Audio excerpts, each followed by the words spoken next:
Our next session is going to be on gaining buy-in, which is really important. So this is about mobilising support for projects and career pivots.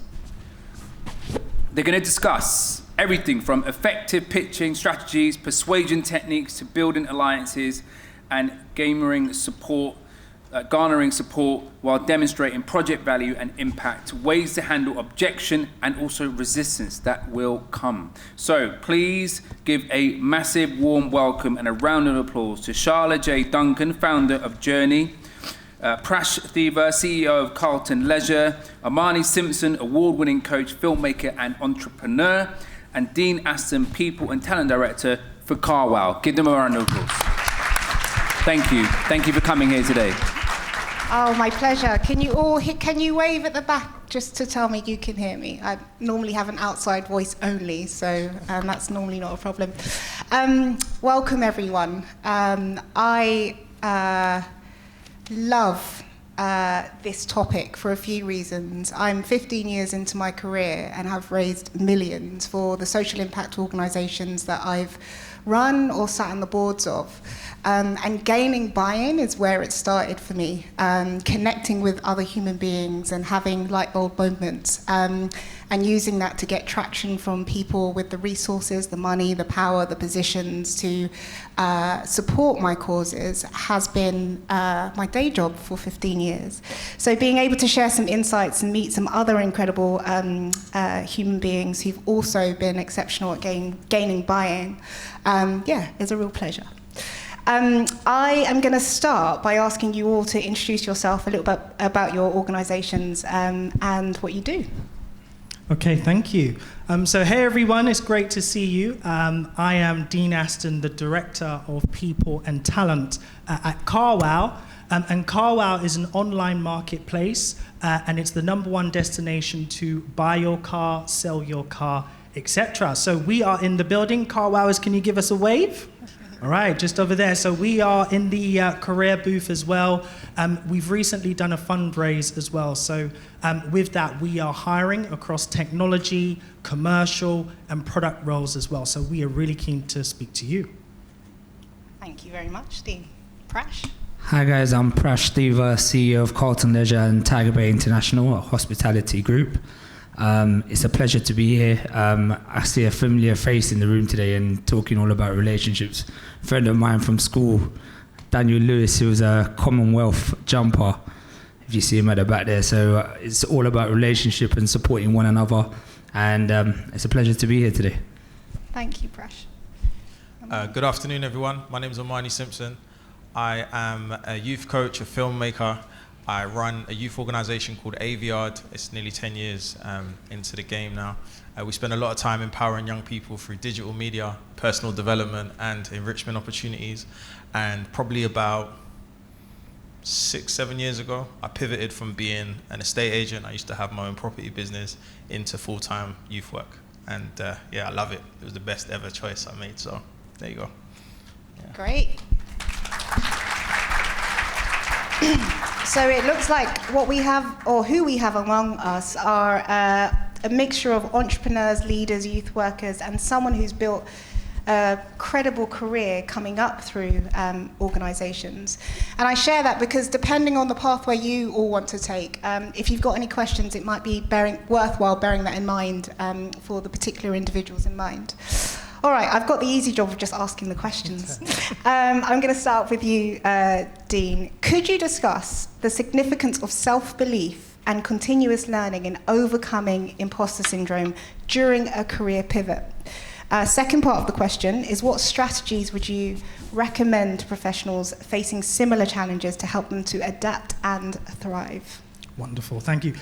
This is such an important question, and I think to answer this, what I'm going to do is I'm going to share 2 stories with you with some key takeaways, because it will help to tell the story in terms of the journey that I've been through. So when I started out, I was growing up in a council estate in Brixton with my mum, who was a single parent. What happened was, because of a lot of the gang violence and a lot of that activity in the area, she decided that she was going to apply to send me to a different school outside of the catchment area, okay? So literally, I had to get the bus from Brixton all the way to Wimbledon. So if those of you who know South London, that is a very long journey. Okay, I see the nodding heads, thank you, thank you. All right, I've started at this school in Wimbledon, and from a diversity perspective, there are not many people who look like me. So already I feel uncomfortable, right? But you know, I'm going along with it. You know, I took my mum's advice. You know, she was like, Dean, make sure you go to school and focus. I was like, yes, mum, okay? What happens during that experience is I get to year 10 and I decided that I wanted to become a prefect. So a prefect is, you know, a student that basically oversees other students within the year. And I remember sitting in the canteen, and to the right, there were students that were playing football, and basically a fight had broken out. After that fight, I recall my deputy head teacher walking into the room and sitting down opposite me. And I remember him saying, Dean, and I was like, yes, sir. He was like, look outside at what just happened. Are you going to be like all the other black boys? You see that deep breath you just had taken? That's exactly how I felt, right? This, for me, is where the imposter syndrome began, okay? Because immediately I felt uncomfortable because I felt like I was being stereotyped and there was an expectation that I would behave and act in a certain way.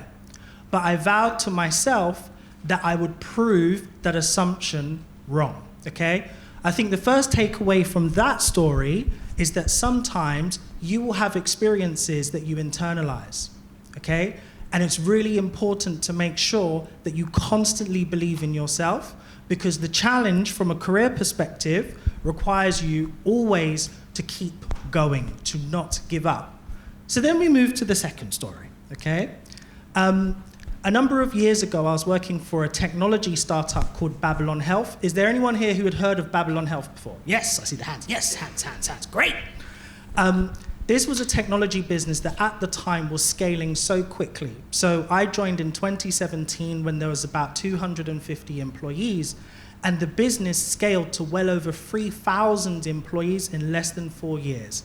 We took the business public after a number of fundraisers as well, and specifically from a career pivoting point of view, I had 5 career pivots. I joined as a contractor. I then became the global director of talent acquisition. I then pivoted to run the global operations from a HR perspective. I then became what's known as a people business partner, which is on the strategy side. And then at the end of it, before leaving, I was the vice president of HR globally. Now, the story that's key was the pivot that I made from recruitment to HR. When I made that pivot, I had to have a sponsor that backed me, because ultimately the business was taking a risk, right? But the challenge, and I think a lot of people overlook this, is that it's one thing to pivot, but it's another thing to sustain the pivot, okay? What specifically had happened is that I had a number of other colleagues who were business partners, but they felt, well, hold on a second, you've been doing recruitment all of your career. You don't have the experience to do this job. And you know what they did? They excluded me from meetings. They used to gossip about me, right? And when a new chief people officer had come on board, I remember in my one-to-one, I gave some feedback. And I said, look, like, I've just pivoted my career. I recognize that I need to learn in the job, but I'm feeling like my colleagues are excluding me. And you know what she said to me? Dean, you are behaving like a deer in headlights. Yeah? That was the experience. I had a couple of options, but ultimately it boiled down to 2 things. I could have quit and walked away, or I could have said, you know what, I'm going to prove myself in this pivot. I'm going to learn, I'm going to get feedback, I'm going to focus on being resilient. And I think one of the key takeaways here is that sometimes there might be people around you that may not have the confidence or the awareness that you can do a job that you have set out to achieve in the future, and you have got to keep going.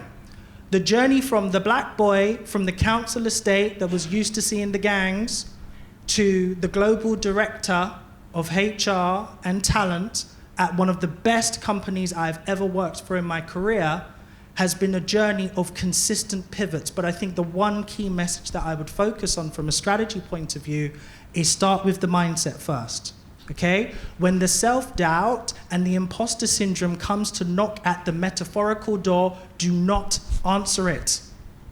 You have to keep on going. You have to maintain that resilience, because sometimes you have to invest in the future version of yourself, okay? That's about thinking, if I make a pivot and I'm going to be doing a role that's different to the one that I've been doing, what are the steps that I want to take to make sure that I'm impactful in the role? What are the steps that I want to make sure that I'm well-read and I am credible in that role as well? And I think one of the final points I would make is that I made sure that I was constantly seeking out feedback from across the business. I would literally go up to stakeholders and say, hey, it's Dean here. Could you give me some feedback, please? What should I start? What should I continue? And what should I stop? But what I used to do was give them permission to be explicitly honest with me. This wasn't linked to any performance process.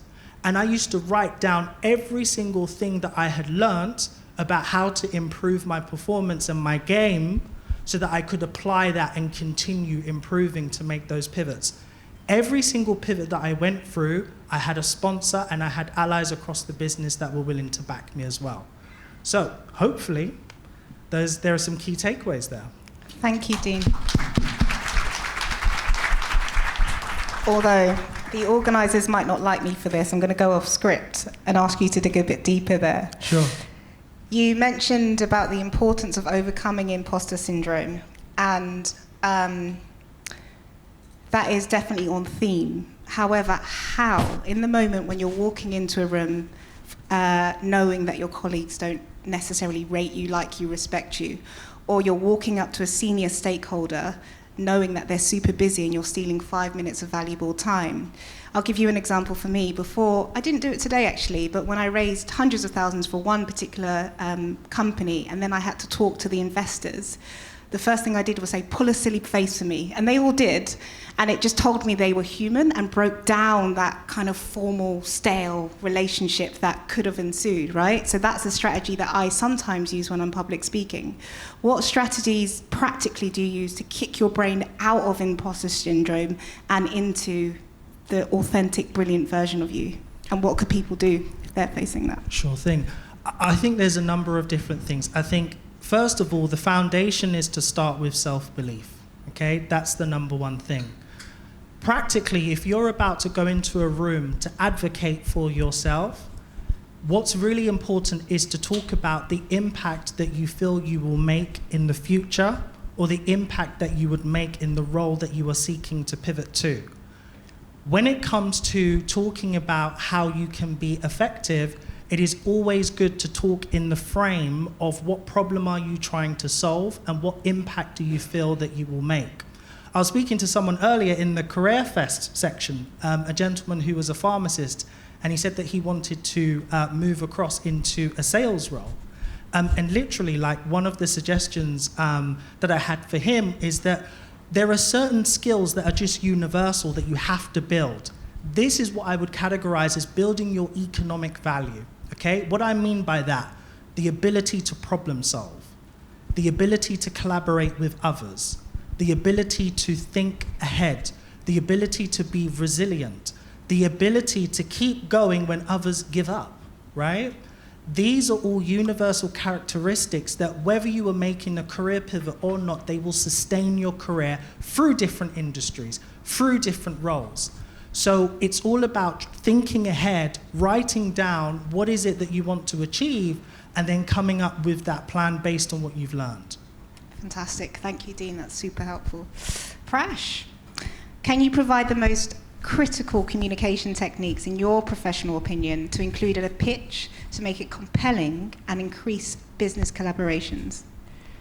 I think before I answer your question, I really want to touch on what Dean just said. And this goes to every individual in this room. It's all about self-belief. We are in control of our future, and the world is our oyster. And when I look back at my life, I'm 32 now, and I used to always get questions, why do you work 16 hours a day? Why do you work 70 hours a day? Why do you answer your phone at 4 a.m? That is your choice. You decide your future. And everyone's in this room to make relationships, better ourselves as individuals. But one thing you have to really, really appreciate from what Dean said, we can talk to you for 40 minutes now, and you have to walk out of that room and believe in yourselves. And you have to make them changes yourself. And in my life, in my business life, I've never had a 9 to 5. I started working with my father from a young age, and then hospitality from very, very young. And I've learned from life experiences and not from the textbook as in such, where you make mistakes, you burn your fingers, and you learn from burning your fingers. And in my businesses, relationship is the be-all and end-all. I have, in the travel industry, great relationships with airlines, but it's more on a friendly basis. I like to not be serious in my relationships. I like to have a laugh, have a joke, have a drink, and keep everything informal. And the relationships where I need to be a bit more formal, I step up, put on a coat jacket, and be a bit more formal. But I think in business and in life in general, relationships are the most important thing. I feel that from a travel perspective, all these airline relationships we have and collaborations we have is what makes us stand out compared to many of our competitors. It brings consumer confidence. So when you go online and you book a flight ticket and you see our relationships, you realize, okay, this is a reputable company. And in hospitality, when you see brands like LVMH or Diageo or Bacardi Martini at the bottom of our websites, and you don't see that in many hospitality brands, you realize this is a proper brand. I feel comfortable going there tonight. I feel comfortable spending my money tonight. So relationships are very, very important. Now, how do you ice break that relationship? I think the first thing is, when you do a business deal, you have to always put yourself on the other side and say, what does this person want to achieve by meeting me? And what do I want to achieve by meeting this person? And before you go to that meeting, you have to know what that person wants at the end of it. Because if you know that, you're going to have a successful meeting. But whereas if there's no give and there's no take, there's no final equation for a win-win solution. And longevity relationships and business relationships only work if it works for me and it works for the opposite party. And if it's a win-win, it goes on for years to come. But whereas what would they call a hit and run, it never ever succeeds. So for me, relationships in business are the most important thing. So you talk about relationships there, but you didn't answer my question, which is around, you did in a way in the sense of the fundamental part of critical communication is resting on relationships, right? Which is building trust through communication. How do you get to that point of relationships that you can be informal in through good communication? So how do you get that person to that point?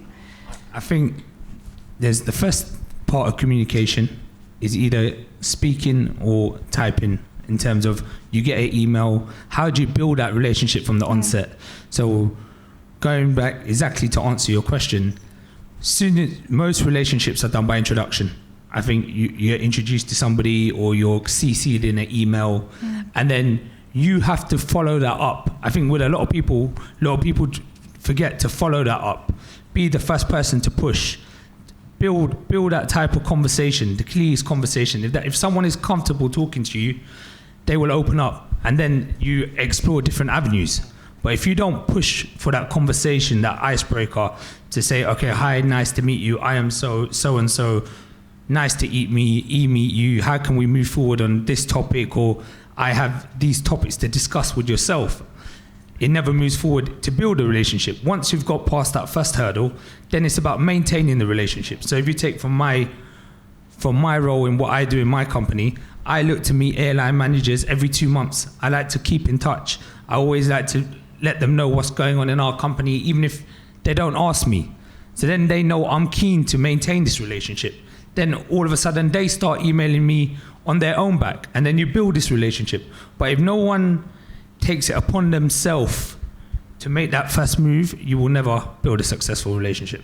That's super powerful. Thank you, Prash. So methodical follow-up, knowing who you want to build a relationship with and keep showing up and following up. Can I just get a show of hands of the people in the room? Think about someone who you want to build a relationship with, whether it's a manager or another stakeholder, et cetera, and just wave your hand if you do have a follow-up plan for that person. If they're on a spreadsheet, if they're in a system that already exists where you're methodically following up, just wave your hand for me. Okay, the minority in the room. So the thing to take away there is follow-up. It's hilarious. I laugh in my mind at the number of investors that I meet who are like, hi, I'm so-and-so. And in my head, I'm like, I know who you are because you're on a spreadsheet. I know your LinkedIn. I know how much you invested. And I've actually got touch points of when I'm going to follow up with you. So I completely agree. Follow-up is a super, super communication technique. And just to add to it, consistency. You could follow up once and think, okay, I've hit a dead end. Yeah, it's like when you're trying to date a woman. Yeah, if you're not consistent, you're not going to get nowhere. Yeah, like my partner's sitting in this room, that's probably laughing.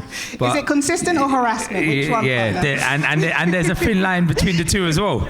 So you have to be consistent in whatever you do in life to get the outcome you want to get. And sometimes you'll hit hurdles where you think, okay, I never got the answer that I was expecting. But what you have to do is take the positive out of that, even if it's a small positive, and work with it. And if you give up hope and you're not consistent, you don't get anywhere. Can we give Prash a round of applause? Thank you, Prash. Okay, Amani, you've got a tough act to follow. What role does networking play in garnering support, and what strategies can be employed to build and maintain meaningful alliances that support initiatives and projects? That's the first part. The second part is, what are the best practices for following up with stakeholders after a pitch to maintain engagement and secure ongoing support? Love that question.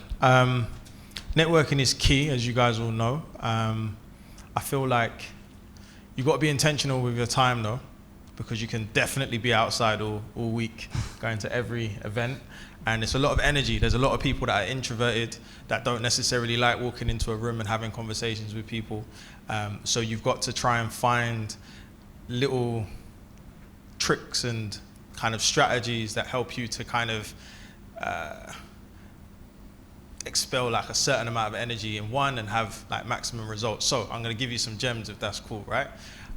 When I go to networking events, and when I was in property and I was kind of this young boy on the come up, on the grind, etc., like I'd go to these big property events and you'd have this panel of people talking, and what I started to do then, and I still continue to do now, is I would ask a question.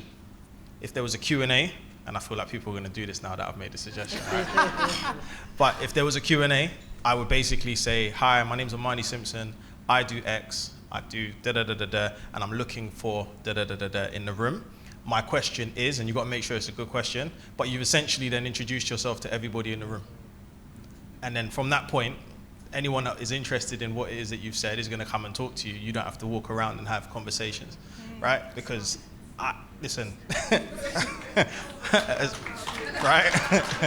Because I found that I could be in a room and I would love to talk to every single person here, but ultimately, there's only so much amount of time. I've only got so much amount of energy, and there's only so many times I want to hear about the weekend stuff. Like, let's be real, right? Let's be real. We're here for an agenda a lot of the time. So I think it is important to really try and cut through. I think networking in general is one of those things that I guess you hear these sayings like your network is your net worth and all of these different things. And sometimes these can be overplayed, but ultimately, like, there's so much truth in that. Having key people in your network that are willing to make introductions for you, that are willing to send emails, that are willing to bring you into rooms, that are willing to share a post, an article, whatever it is. I think those are the things that give you an edge. And ultimately, it's when you're going into rooms and people usually say, like, how do you find a mentor? I think it's about trying to have a human conversation and tell them where you're coming from. And ultimately, that mentor shouldn't be trying to get anything back from you. I think a real mentor should be they just want to see you win, right? It's not, oh yeah, shout me out on LinkedIn, or when you get the award, say my name, bro. You know what I mean? Like, you've got to really test the energy as well. So I think it's super important. You can meet 100,000 different people, but you'll know really when you get a connection with people. And I think that's answered everything you asked me, right? Anything else I missed? On message? No, yeah? Definitely. Cool. I would disagree with one point, though. Go on, let's go. Just for clarity, but I think we're on the same page. Where you say a mentor shouldn't be trying to get anything out of you, I agree on the transactional level, but all mentors want to know they're making a difference. Oh, yeah, I completely agree with that. I think to add clarity to that, I'm going to try and say this without being controversial. There was someone in my life that I had as a mentor, but I was almost I'm trying to be so political. No. You know it is. I'm seeing cameras, so it's, it's a bit techie. Just don't mention their name. It's difficult. As soon as I say what it is. So basically, there was a situation where someone was a mentor, but that mentor ultimately there was something within it that kind of made me think, if we didn't have a particular relationship, would you be trying to open those doors? Whereas there's other mentors that literally it's love. Like as soon as I share something, it's very much like, I've got you, what do you need? Here's 5 minutes. Whereas I think the other person, it was a little bit more transactional in the sense of, you're giving me something, so that's why I'm giving you time. Got you. And one of my other mentors highlighted to me, like, when have I ever charged you to do X? Or when have I ever done this? Like, be aware of that. And so as I go forward now, that's how I operate. That's how you screen them. Yeah, exactly. Amazing. Yeah. Thank you. Can we give Amani a round of applause?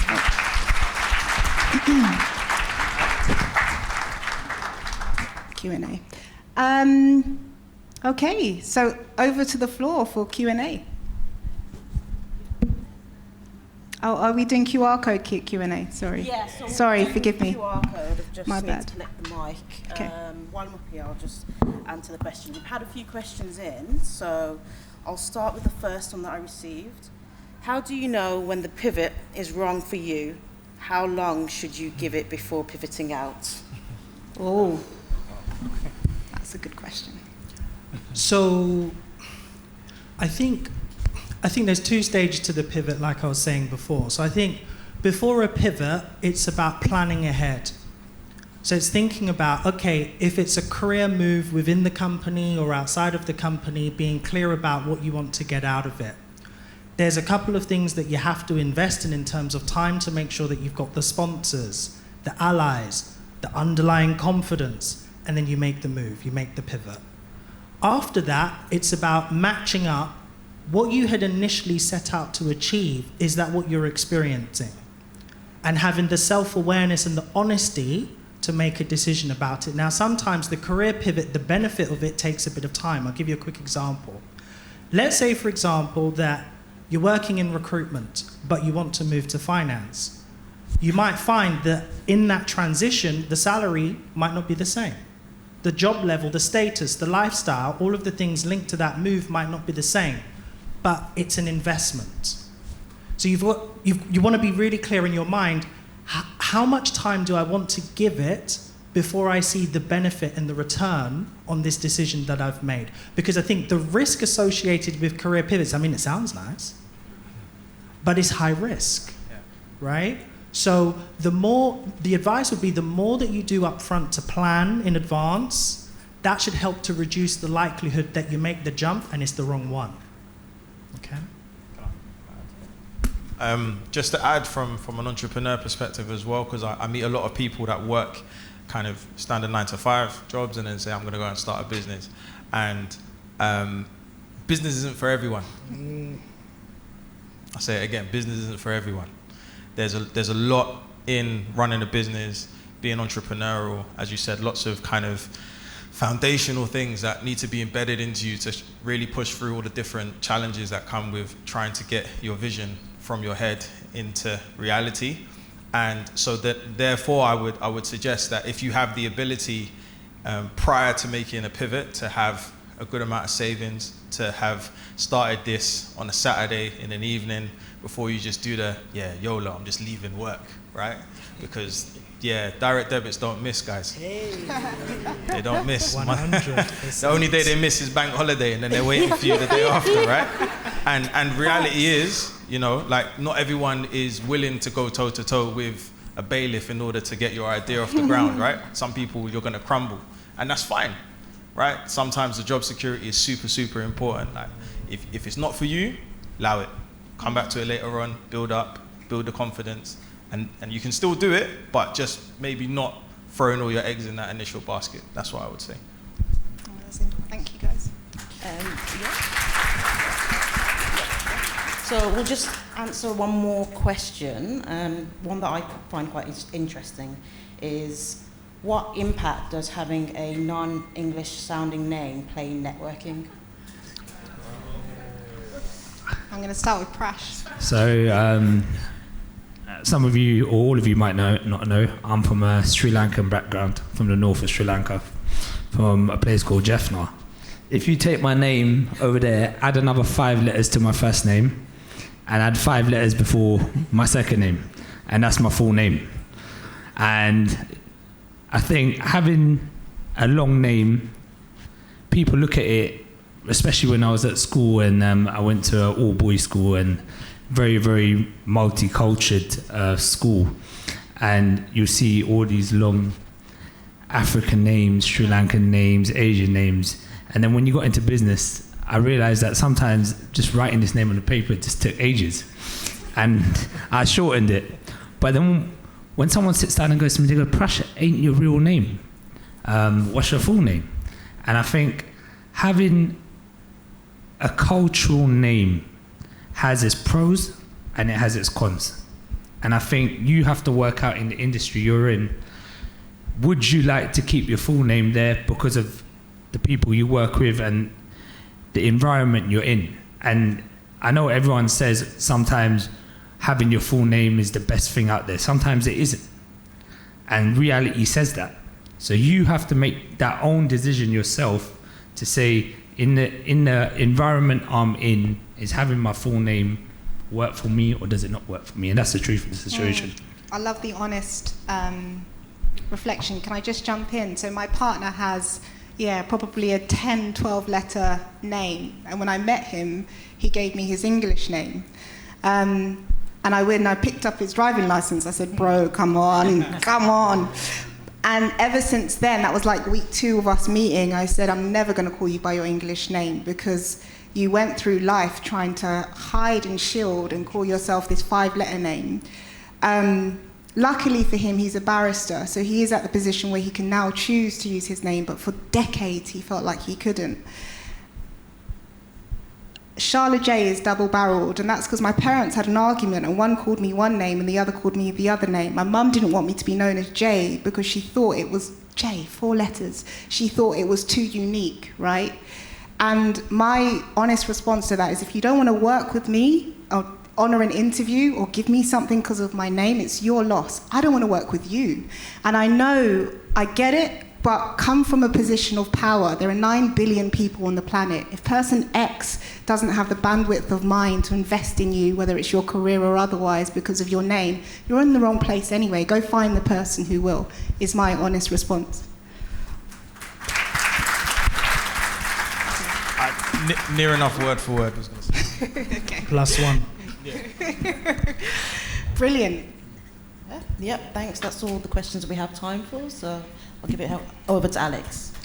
Thank you so much. That was very, very, very insightful. Some great advice there. I love your advice as well about asking a question. And also leaving with a contact. Whenever I go to places, I always make, if it's an event that I don't want to go to, I want to be here today, by the way. I always make sure that I leave with at least one contact to make it worth it. And have all of you made one contact today? If you haven't, I suggest that you do. Please make it worth your while. Thank you so much, guys. That's all we have time for.